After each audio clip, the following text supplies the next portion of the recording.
जय हिंद साथियों, स्वागत है आपका अपने चैनल क्रिएटिव ITI पे।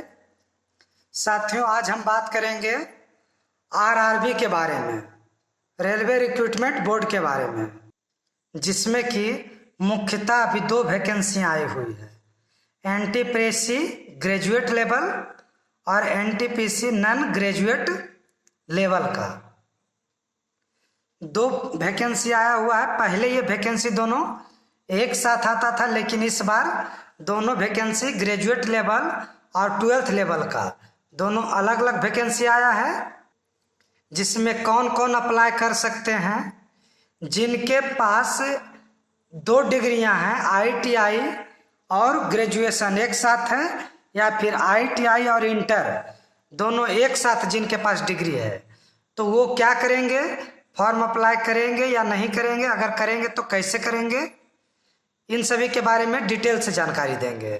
तो चैनल में लास्ट तक बने रहिएगा। वीडियो थोड़ा लॉन्ग हो सकता है। अगर वीडियो पसंद आए तो लाइक कर दीजिएगा और चैनल को सब्सक्राइब कर लीजिएगा। साथियों, अब आइए हम डिटेल से बात करते हैं। देखिए, पहला जो वैकेंसी था वो NTPC ग्रेजुएट लेवल का वैकेंसी था, जो कि 14 सितंबर को वैकेंसी फिलअप होना स्टार्ट हुआ था और 13 अक्टूबर तक फॉर्म भरा जाएगा ग्रेजुएट लेवल का NTPC में, जिसमें कि टोटल 8113 पोस्ट है। जिसमें सबसे ज़्यादा पोस्ट जो आपका है वो ग्रेजुएट लेवल में सबसे ज़्यादा जो पोस्ट है वो ग्रुस गार्ड के लिए है, 3144 पोस्ट। वहीं आपका स्टेशन मास्टर के लिए मात्र 999 पोस्ट है। उसके बाद दूसरे नंबर पे सबसे ज़्यादा जो पोस्ट है वो चीफ कॉमर्शियल कम टिकट सुपरवाइजर के लिए है, 1736 पोस्ट। वहीं सीनियर क्लर्क कम टाइपिस्ट के लिए 3307 पोस्ट है। ये जो हम जानकारी दी ये ग्रेजुएट लेवल पर के लिए है। और ये इतना जान लीजिए साथियों, ये वैकेंसी इंक्रीज होने वाला है, ये वैकेंसी बढ़ेगा, ये आप जान लीजिए।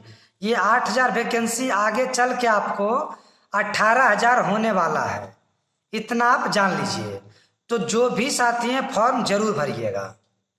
वहीं दूसरी जो वैकेंसी है NTPC में ही 12th लेवल पर का है। इसमें टोटल इसको जो अप्लाई करने का स्टार्ट डेट था वो 21 सितंबर से स्टार्ट हो गया है और 20 अक्टूबर तक फॉर्म भरा जाएगा। इसमें भी सबसे ज़्यादा पोस्ट जो है वो अकाउंटेंट कम टाइपिस्ट का है, जो कि टोटल सबसे ज़्यादा पोस्ट जो है कॉमर्शियल कम टिकट क्लर्क का है, 2000 पोस्ट। उसके बाद आपका जूनियर क्लर्क कम टाइपिस्ट का 990 पोस्ट है और टिकट क्लर्क का 72 पोस्ट है।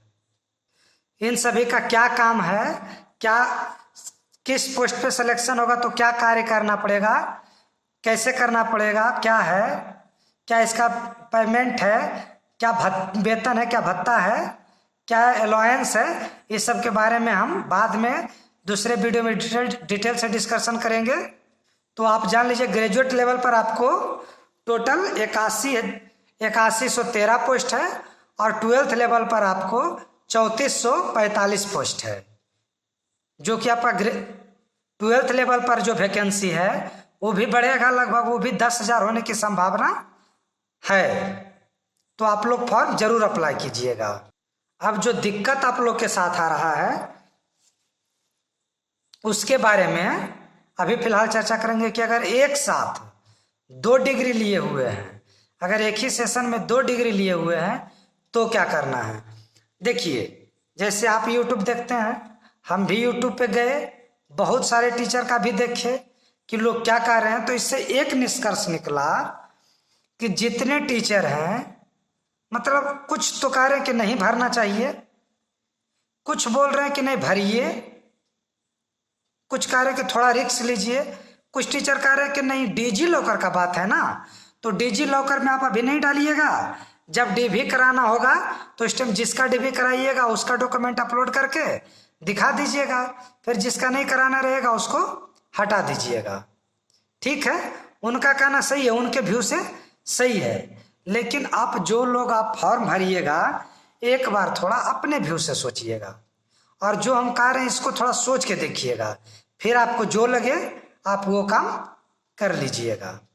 सबसे पहले आप लोग ध्यान दीजिएगा कि आज तक जितना भी रेलवे का फॉर्म भरा गया वो क्या किया गया, 1 डिग्री अगर आपके पास एक ही सेशन में 2 डिग्री है तो भी आप 2 फॉर्म भर सकते थे रेलवे में, इससे पहले की बात है। लेकिन इस बार का जो बात है वो देखिए क्या है कि आपको एसएससी के जैसे कराता है कि एक बार आपको रजिस्ट्रेशन करा लेगा और फिर आपको एसएससी से रिलेटेड जितने भी फॉर्म भरने हैं सिर्फ आप क्वालिफिकेशन ऐड कीजिए और आप फॉर्म भर सकते हैं एक ही रजिस्ट्रेशन से। लेकिन चूंकि तो उसमें क्या होता है कि अगर एक सेशन में 2 डिग्री लिए हुए हैं तो देखिएगा कोई भी एसएससी का स्टूडेंट वो फॉर्म नहीं भरता है। ठीक वही प्रक्रिया इस बार रेलवे किया है। देखिए रेलवे किया है अपने सुविधा के लिए कि कितना बार बार रजिस्ट्रेशन कराएंगे, बार बार पोर्टल बनाएंगे, तो एक ही पोर्टल बना देते हैं, उस पर रजिस्ट्रेशन कर दिया जाएगा और जो भी लड़के फिर जो भी फॉर्म भरेंगे इसी रजिस्ट्रेशन नंबर से अपना फॉर्म भर लेंगे। लेकिन बहुत से टीचर जो बोल रहे थे कि डिजी लॉकर का खेल है, यहाँ तो देखिए डिजी लॉकर का खेल तो बाद में आएगा। सबसे पहले मान लीजिए कि अगर आपका ग्रेजुएशन के साथ ITI है, ठीक है, अब मान लीजिए कि ITI से आप ALP टेक्नीशियन भर चुके हैं, अगर आपके पास ग्रेजुएशन है तो आप RPF भी भरे होंगे या RPF SI, और आप अभी NTPC ग्रेजुएट लेवल भी फॉर्म भरेंगे अगर भरना चाह रहे हैं तो। इसमें देखिए आपका क्या होगा, रजिस्ट्रेशन तो एक ही है, चाहे आप जिस भी जोन में भरे हैं, अगर आप जोन अलग कर भी देते हैं तब भी आप भरते किस में हैं, एक ही रजिस्ट्रेशन से भर रहे हैं ना। तो फिर आप डिजी लॉकर पे डॉक्यूमेंट डालिए या नहीं डालिए, आप जिस पोर्टल पे रजिस्ट्रेशन किए हैं वो तो रेलवे के अंडर में है। रेलवे जब चाहे उस रजिस्ट्रेशन को खोल के आप कितने फॉर्म भरे हैं, कितने क्या क्या क्वालिफिकेशन पे फॉर्म भरे हैं, क्या सही है क्या गलत है, वो आपका डाटा कैसे चेक करता है, उसी रजिस्ट्रेशन से ना। तो उस रजिस्ट्रेशन पे जितने फॉर्म भरे हैं वो तो वो देख सकता है ना। तो एक ही सेशन का अगर आप कोई भी डिग्री रहेगा तो उसको ऐसा ही दिख जा रहा है। आप डिजी लॉकर में दीजिए डॉक्यूमेंट या नहीं दीजिए, क्या फर्क पड़ता है।